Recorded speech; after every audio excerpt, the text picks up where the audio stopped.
I've never seen a diamond in the flesh. I got my teeth on wedding rings in the movies. I'm not proud of my dress. In a torn town. No postcode envy, but every song's like gold teeth, Grey Goose dripping in the bathroom, bloodstains. All that stuff in the hotel room, we don't care. I'm not caught up in your love affair. And we'll never be royals. It's a run in our blood. That kind of luck's just ain't for us. We crave a different kind of buzz.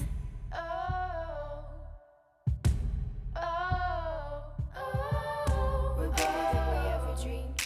And the Grammy goes to Royals by Ella Yelich O'Connor, Lorde. It's a run in our blood. I think the only time I've seen her a little bit sort of shocked was when she won the first of her Grammys. Well, hello. This is the one thing that I did not expect the most about tonight. Thank you so much. You could just see the realisation, which was, I belong here. I'm here with the world's biggest and most successful artists. Going back to the start of 2013 in this random little tune, and then now she's on stage with Taylor Swift and she's winning Grammys. It's just really crazy.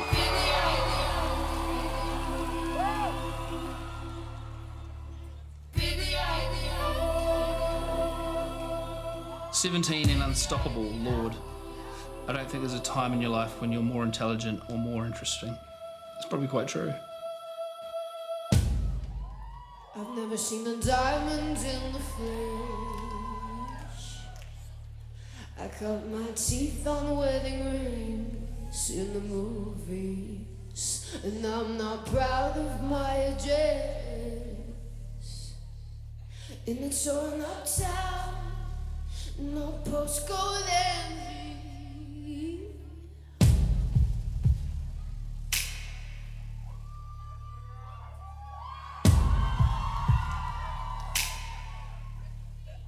But every song's like gold teeth, Grey Goose dripping in the bathroom, bloodstains, ball gowns, trash in the hotel room. We don't care. We're driving Cadillacs in our dreams. But everybody's like crystal, Maybach, diamonds on your timepiece, jet planes, islands, tigers on a gold leash. We don't care. We aren't caught up in your love affair, and we'll never be royals. It's a running out of blood. That kind of luck's just ain't for us. We crave a different kind of buzz. Let me be your ruler. You can call me queen bee, baby. Out. Let me live that fantasy. My parents, they wanted to give me the tools to be well-rounded. They signed me up for drama classes when I was like 6, and that was a big thing for me because I have always been kind of this, I've been a bookworm and like super introverted, and like even now the thought of like ordering something from a waiter who I've never spoken to is like slightly distressing for me because I hate just random interaction, which I've gotten way better at.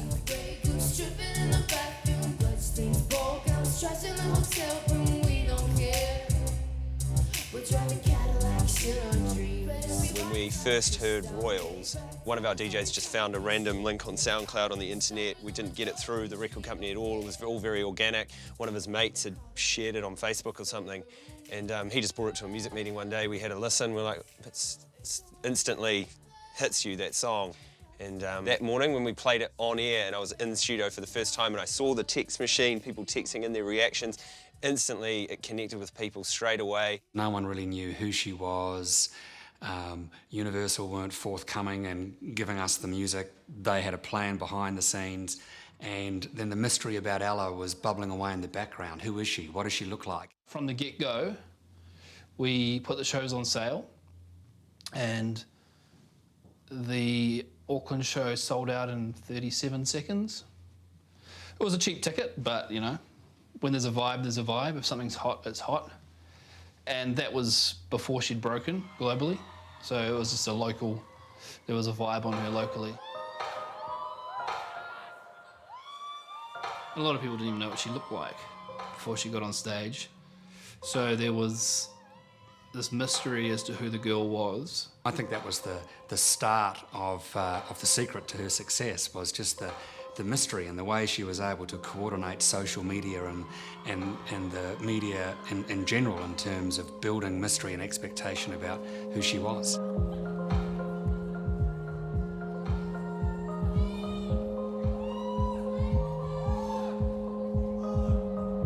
I remember when your head caught flame. It kissed your scalp and caressed your brain.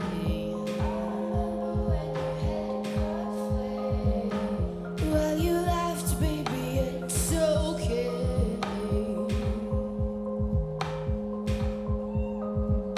It's buzz cut season anyway. Well, you laughed, baby, it's okay. Explosions on TV and all the girls with heads inside a dream. So now we live beside the pool where everything is good. We ride the bus with the knees pulled in.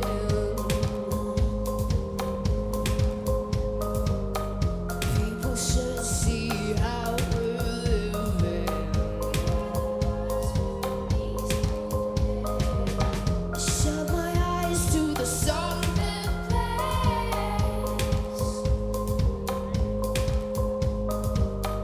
Sometimes this has a hot, sweet taste. Shut my eyes to the song that plays. The men up on the news, they try to tell us so that we will lose. But we live beside the pool where everything is good. And I'll never go home again. Place the cold, feel it start. Favorite friend. Obviously, to most people in the world, Lorde just appeared fully formed, this 16 or 17-year-old star who was suddenly on the top of the charts all over the world. But there was a long path to that. Actually, she was discovered at the age of 12. The father of one of her school collaborators, the boy she played music with as a duo, had filmed her, and his video got taken to the record company. She was in a band with my youngest son, Connor, probably in 2008.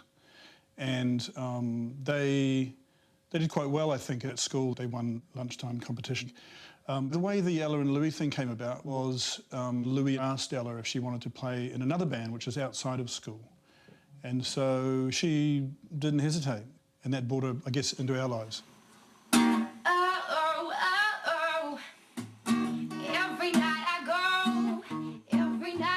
Sneaking out the door, I lie a little more. Baby, I'm a helpless. Every Monday night, I think we had a thing called Music Mondays. They'd all turn up here after school. And it was just the loveliest time in our lives because our kids were doing something that they really enjoyed, which was music. They were doing it, you know, with some great friends. And then suddenly this girl walks into their band, and you know, we used to sit up here in the house and we used to go, man, is she singing that? You know, or is the band playing that? And they were just fantastic. And we always sort of pinched ourselves and thought how lucky we were to hear all that. And I mean, when they started playing and learning together, they were really keen to perform live. And I used to send out, you know, some sample recordings that I'd made in the basement. What would my mama do Ella Yelich O'Connor is with us, and Louis McDonald is accompanying her on guitar. Hello. Hello. Now, people have been telling us how good you are, and then they sent us a tape of you guys. Yes. And we thought, wow, she's got an amazing voice. But you were only about 11 then, weren't you? Yes. 10 and a half, 11, yeah. Right, okay. Yeah. So you've known Ella for about a year. So how long have the sessions been regular? About 6 or 8 months. Yeah, she did singing competition. Singing competition. So she asked me to play a song, Warwick Avenue by Duffy, and we played that and she won. Won it. So, yeah, so we just kept started learning more songs from there. Going from there. Having some fun with What would my mama do? Get so many bands ringing or emailing, and I can't book them unless I hear them, because I just need to see how I think they'll go here. And yeah, he sent 3 tracks and about 4 photos, and all the photos were Ella and Lewis. And yeah, I think the reason I booked them was because they looked really sweet, and because she had pretty good voice, and she did a few covers. The one I liked the best was Duffy. It was a Warwick Avenue cover, and yeah, it just kind of went from there. She puts different tones on everything, and I thought you'd be quite interesting live.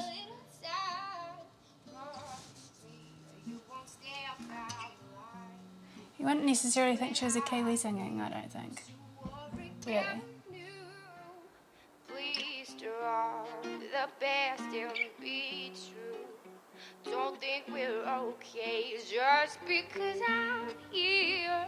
You hurt me bad. I thought, I wonder if it's just me imagining that she's good, or whether she actually is as good as I think she is. And so I thought, look, I'm going to send a squeezed down MP3 of her singing to Scott McLaughlin at Universal Music and see what happens. And yeah, he came back with a lovely email. He came back and said it was just a one-liner saying, "I think she's intriguing. Can you bring her in?"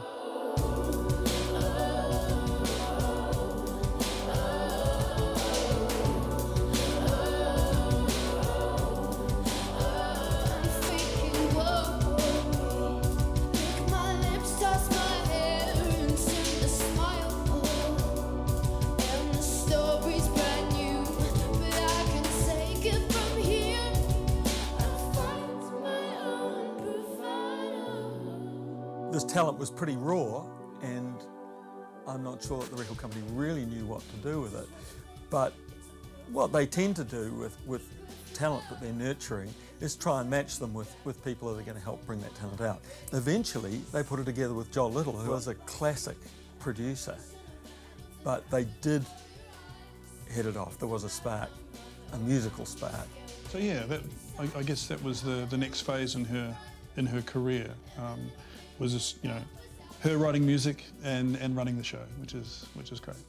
It's Joel's talent and Ella's talent, the synergy and the chemistry between the two of them, producer-artist relationship, which has created something at the right time that a global audience is wanting.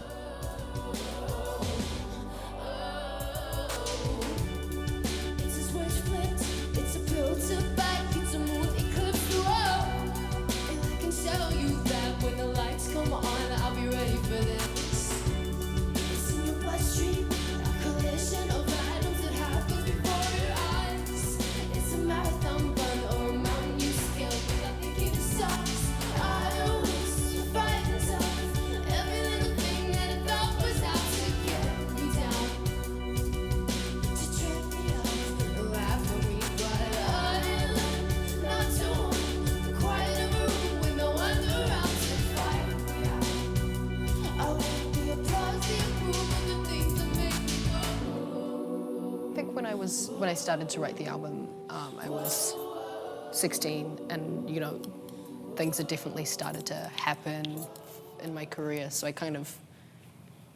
had more of an understanding of what I thought I wanted to do. But to be honest, my perception of me as an artist and the goals that I have for myself just changes all the time.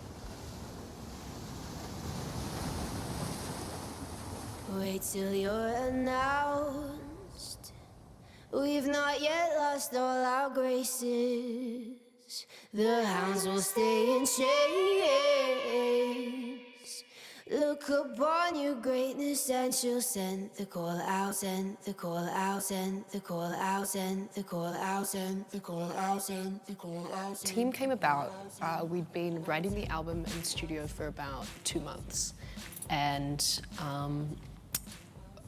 I was in this really weird headspace.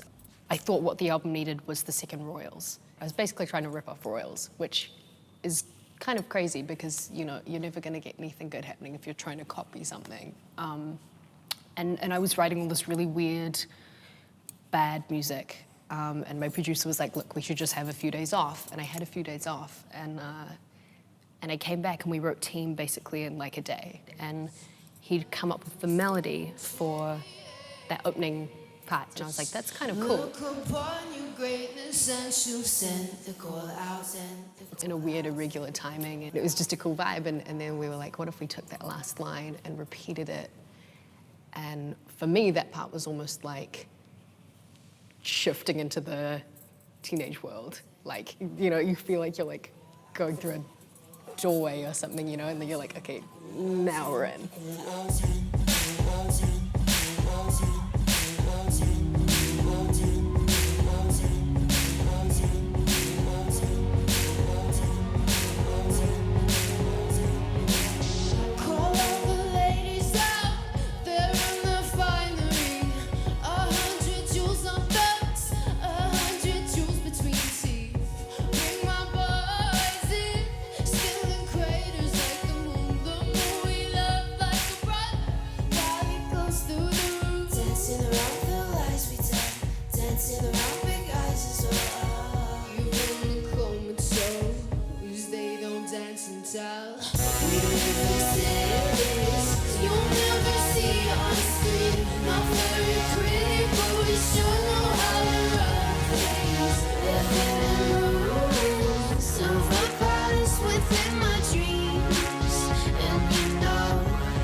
Growing up isn't always that easy, as she describes the difficulties of fitting in and things.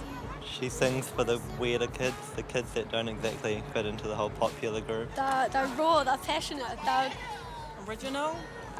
They're so relatable to New Zealand and to us, I suppose. I think you'd have to be quite headstrong, like, you know what you want and not be easily wavered by what other people think and what the media say about you.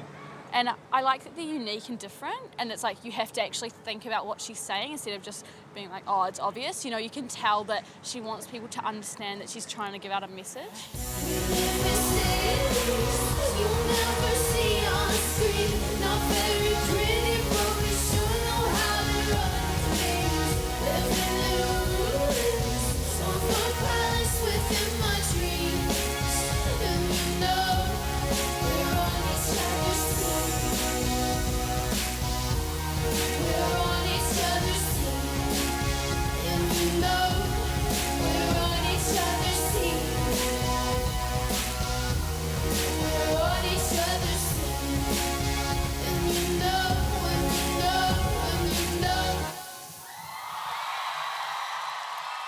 That song to me, it's actually like one of my favorites off the album.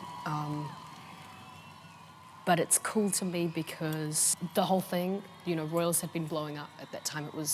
Everything was kind of going crazy, and I had this really amazing connection, and still do, with like the teenagers that listen to my music, people my age who connect with it. And what I was trying to say in that song is, no matter how crazy this whole thing gets, I'm doing this for you, and I'm going to try and use the voice that I have to represent us as best as I can.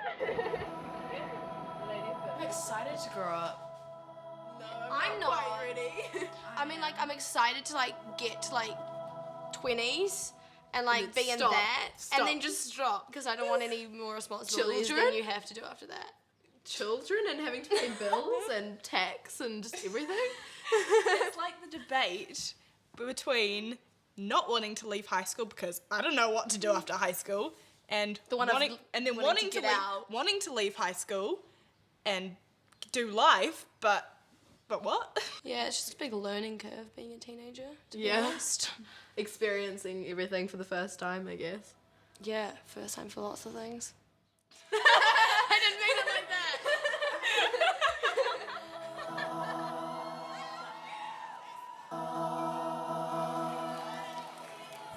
I wrote this song a couple of years ago, and I wrote it after my friend and I threw this ginormous house party at my house.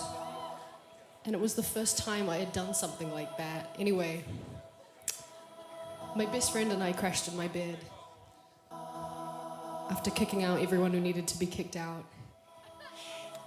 And I turned to him and I was like, there's something kind of crazy about throwing a party like this and doing something this huge. It feels grown up. And it feels like a rite of passage. And that's cool. It's cool to do stuff for the first time. But it also really freaks me out because once you do something that feels grown up, it's really hard to come back. And if you've only ever been a kid, the thought of having to be an adult is really terrifying.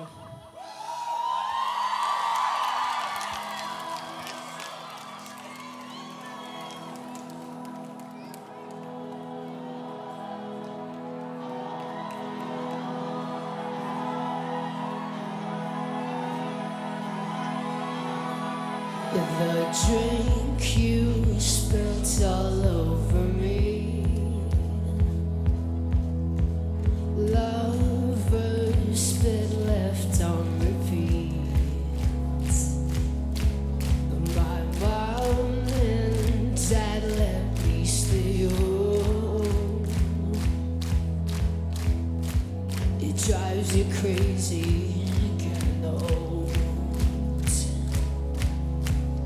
We can talk it so good. We can make it so divine. We can talk it good, how you wish it would be all the time. The drink you spill all over me. Lovers spit left on repeat. My mom and dad let me stay home. It drives you crazy getting home. The drink you spill all over me. Lovers spit left on repeat. My mom and dad let me stay home. It drives you crazy getting home.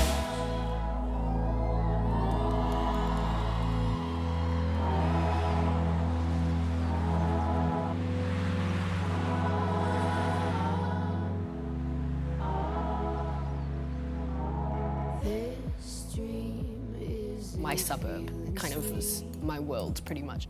It's a cool place to live, but like, it's funny how small places can feel like your whole world. You know, they can feel so huge, and you know every little part of them. And it's beautiful. It's like it's really safe. And so I had such a strong like identification with where I lived, and it felt like my whole world. You know, until I left it. It brings you super close to people. So the people that I went to high school with, the people that I grew up with.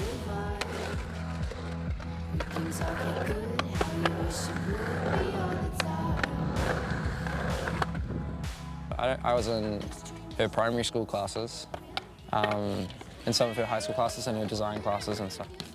I used to be good, I was good as friends with her and I still talk to her occasionally. But you know, she was pretty chill, pretty humble, quite a humble girl. But like knew she was gonna famous, you know. She had this like strut, she'd walk with this like strut around school.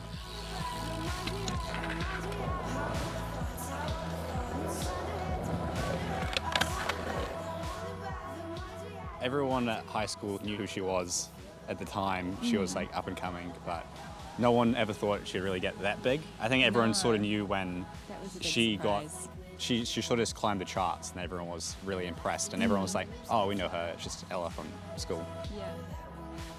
I never even really thought about the rest of the world until I left New Zealand, and it's been a weird transition coming from a really small suburb and writing about that world, you know, and the people who populate that world, going from that to being in a new country every day, meeting 50 new people every day, just being overwhelmed by the a sense of how big everything is and realised how much stuff there is. I mean, it sounds stupid, but there's a lot of stuff out there that I didn't realise until pretty recently. And like for a long time I wrote very specifically about my suburb and being a young person, just feeling like no one cares about you and your experience isn't even meaningful because who's going to make a movie about your suburb, you know?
I guess being like a youngster endeavour is like kind of like you grow up in a certain like lifestyle way, so it's like what everyone does, you do it too, I guess. Devonport, it's so safe down here, you don't need to worry about anything, you know? Like, it was just boring.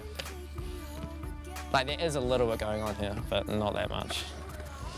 You got to jump across the ditch and go to Australia if you want something more.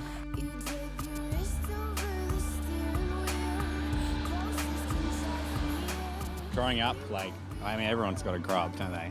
And no one chooses to stay young. I mean, would you want to, though? Like, no, I don't think so. No. I think it's an awkward part of everyone's I think life. most of the young people here will move away from Devonport as they get older. Like, there's not too much to do. There's the movies, and like most people go up to Takapuna, which is just down the road.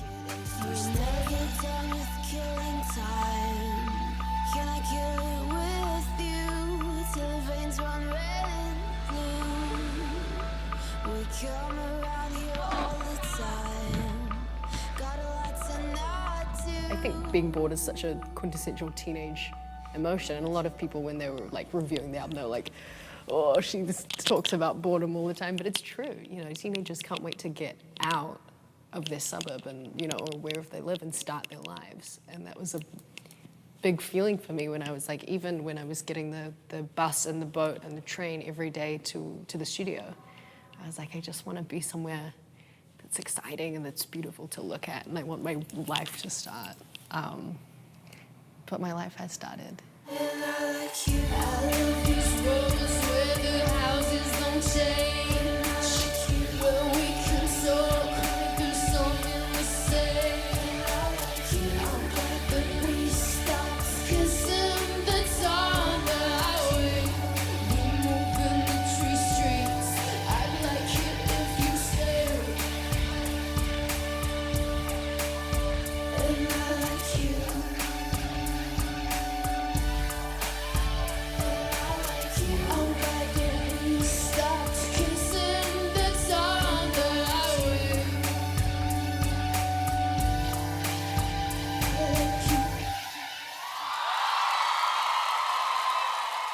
It's been a disadvantage for New Zealand to be where it is, proximity to the rest of the world, but the internet has changed that. Living in a global society, whilst the rest of the world thinks New Zealand is a long way away, we're not. You know, we're right there on the internet. For us, a 24-hour flight to London is nothing. The American music and culture has an influence, and it's very accessible here for us, as too is music from Europe and the UK.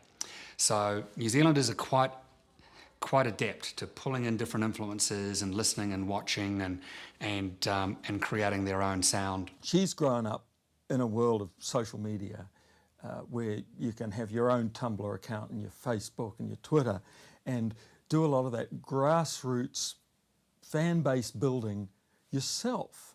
I think the generation she's talking about, they do sit online, and they are on Facebook, and they are on Twitter, and they are watching people's posts and their updates, and for that reason, it's a really good way for bands and artists to be discovered.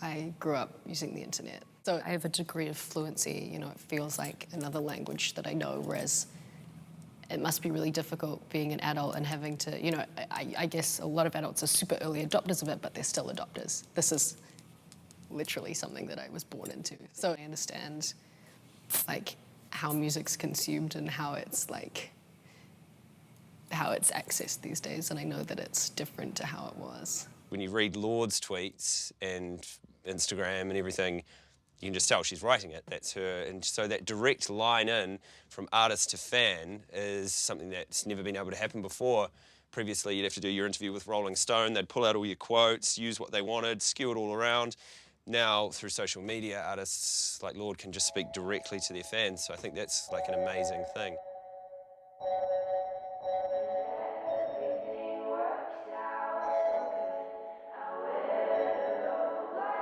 It was Ella's plan to put out some of the first singles for free, and you know, she built that social media platform.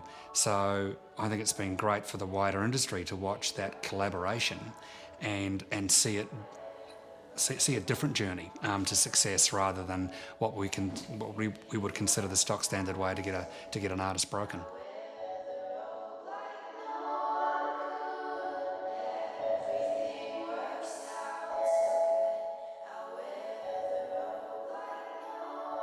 We've sat around this table, the first big show we booked for her, and we sat around this table with a whole lot of production guys and, you know, gurus in New Zealand, and they had all these ideas, and she told them she didn't like their ideas and told them what she wanted, and there's no need for us to, we haven't had to advise her as such. It's totally based on her aesthetic, on what she likes and doesn't like, and there is no way that, you know, the record company telling her, sing this song, it'll be a hit, was going to satisfy her. It had to be something that she felt herself. She's very clever at what she says yes to, would be my impression. For example, picking up the soundtrack for Hunger Games, I think is genius. Absolute genius. I can't think of another artist in recent times at that age, at that stage in their career, who's been given the trust in such an amazing project. I'm a princess cut from marble, smoother than the storm. And the scars that mark my body, they're silver and gold. My blood is a flood of rubies, precious stones. It keeps my veins hot. The fire's found a home in me. I move through town, I'm quiet like a fire. And my necklace is of rope. I tie it and untie. And now people talk to me, but nothing ever hits. So people talk to me, and all the voices just burn low. I'm going with it. This is the start of how it all ends. They used to shout my name, now they whisper it. I'm speaking up, and this is the plan.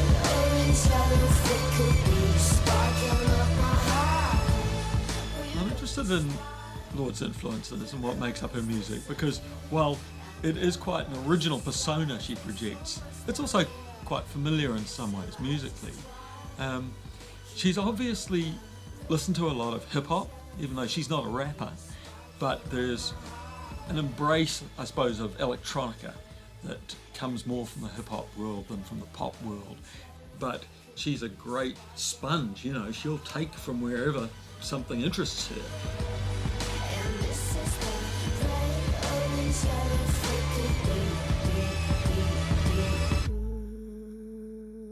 I realized when I'm so inspired by the internet, my influences were just so vast, and it's just not, that kind of music consumption just isn't like, wouldn't have happened in the 80s, you know, it's like we all consume so much and then like take tiny parts from everything. And I started listening to electronic music, I think I was like 13 when I properly started listening to it, and that was a time when I just lived on SoundCloud, and I would just kind of hop from SoundCloud to SoundCloud and just like find random things, and a lot of stuff that I love, I don't even know who it's by and I don't know the name of it.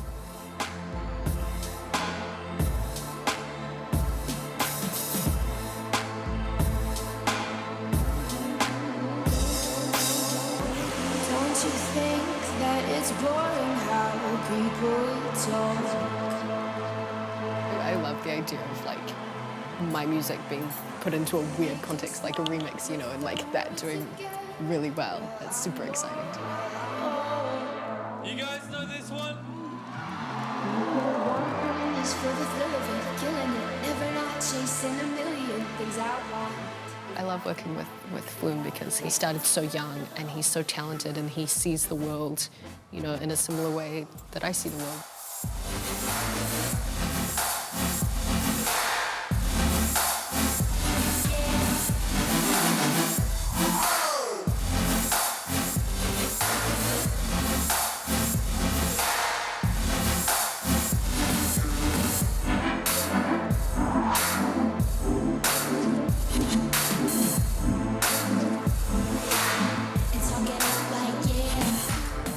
There's a rhythm in her music and production that is quite unique as well. It crosses the boundaries in genres.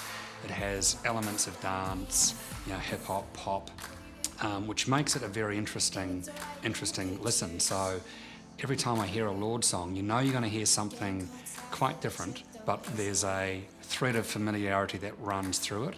And again, it's different to anything else you're listening to anywhere. She's got lyrical messages that are just resonating with that age group. And like I said earlier, it's not like the superficial kind of obvious teenage stuff that she's singing about. It's actual poetic, beautiful, original, and most importantly, real messages that relate to the teenagers of today. So yeah, there's no surprise that Time magazine named her most influential because she's in a lot of ears right now.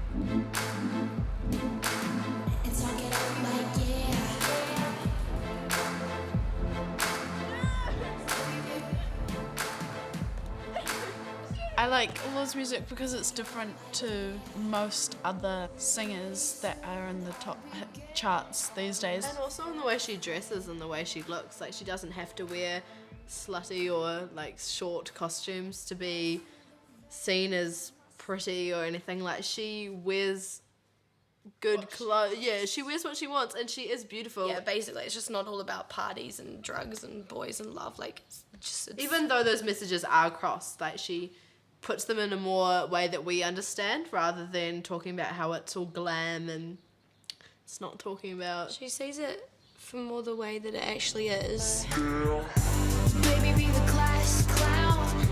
I'll be the beauty queen in tears. It's a new art form showing people how little we care. I think the image that Lorde presented, which really is quite different from the American female pop stars, the Katy Perrys, Taylor Swift, Miley Cyrus. Part of Lorde's image is rejecting that very American, acquisitive, materialistic image. And I actually think teenagers saw that around the world and found it refreshing and went, hey, we don't have to be Miley Cyrus. We're so happy, even when we're smiling out of fear. Let's go down to the tennis court and talk it up like, yeah. Teenagers are just cooler than everyone else. Like, we know what looks cool, we know what sounds cool, and usually we know it before adults do.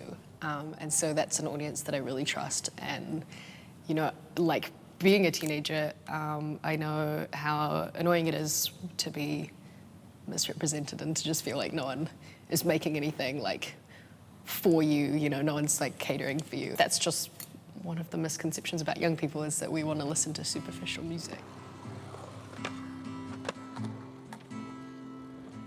I've been roaming around, always looking down at all I see. Painted faces fill the places I can't reach. You know that I could use somebody, yeah. You know that I could use somebody, yeah. Someone like me, whoa, whoa. She's slightly unusual. You know, she's not a normal teenager in that whatever normal is these days. So she's slightly left of centre and alternative, and that absolutely plays to her advantage. I think that's a big part of her success, is that she was so clearly an alternative to that very, you know, the blonde, beautiful, idealised American female image that is presented by so many pop stars. It's not the typical pop music where it's about partying and, you know, drinking and driving my fast car. It's the exact opposite to that, which I guess appeals to the average person who's living life every day, going, oh, you know, I relate to this. I'm not a pop star.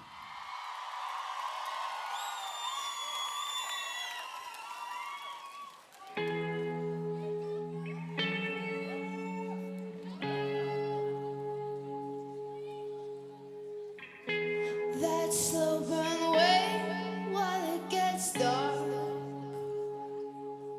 And booze in the sun, I feel grown up with you in your car. I know it's done.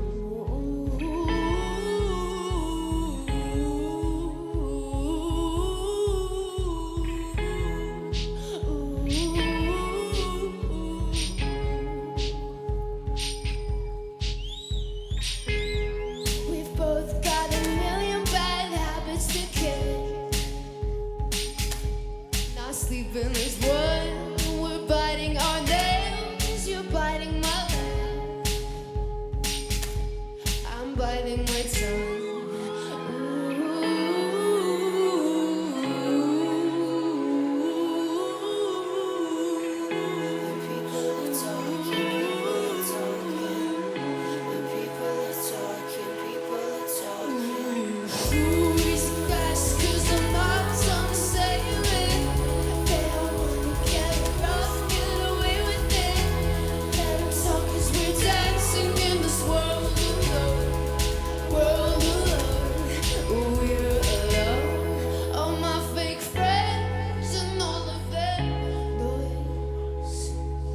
Complain about work, they study in business, I study the floor. And you haven't stopped smoking all night. Maybe the internet raised us, or maybe the people are jerks.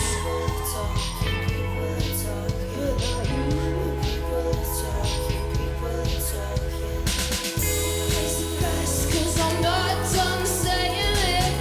They all wanna get rough, get away with it. Let them talk, cause we're dancing in this world alone. World alone. Ella hasn't, you know, from what I can tell, hasn't changed at all. She's still Ella. Hasn't gone to her head. She's a little Kiwi girl who's jet setting around the world, but she's doing her thing and her parents keep her in line. We have not seen the best of Ella or Lorde yet. I think it's going to be amazing to see what life experience, collaboration and time brings next. Perhaps it had to come from somewhere like New Zealand, you know, that America couldn't have invented Lorde, that she's actually a combination of influences that really stem from this place.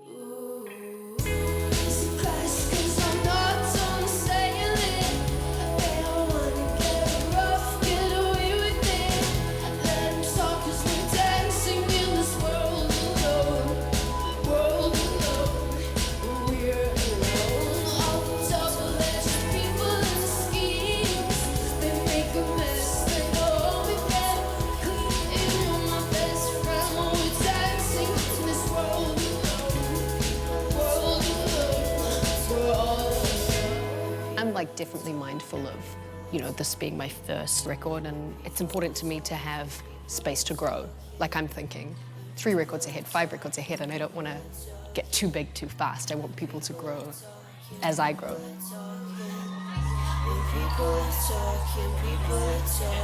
Let them talk.